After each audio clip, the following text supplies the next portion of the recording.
बांधी लॻ government higher secondary school बांधी में 11हीं ऐं 12हीं जो सालियानो इम्तिहान 22 मई खां शुरू थी चुको आहे।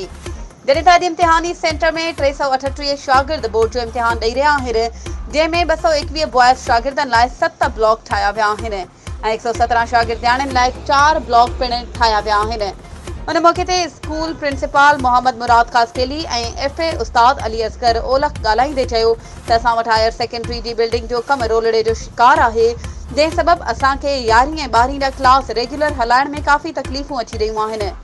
हुननि सिंध हुकूमत, एजुकेशन डिपार्टमेंट ऐं PPD आला क़यादत खे अपील कई त रोलड़े जो शिकार थियल बिल्डिंग जो तामीराती कमु शुरू कराए फर्नीचर ऐं स्टॉफ मुहैया कयो वञे त जीअं ईंदड़ साल शागिर्द रेगुलर क्लास वठी पंहिंजी तालीम जारी रखी सघनि। वधीक ख़बरुनि ऐं अपडेट्स जे लाइ असांजे चैनल खे सब्सक्राइब कयो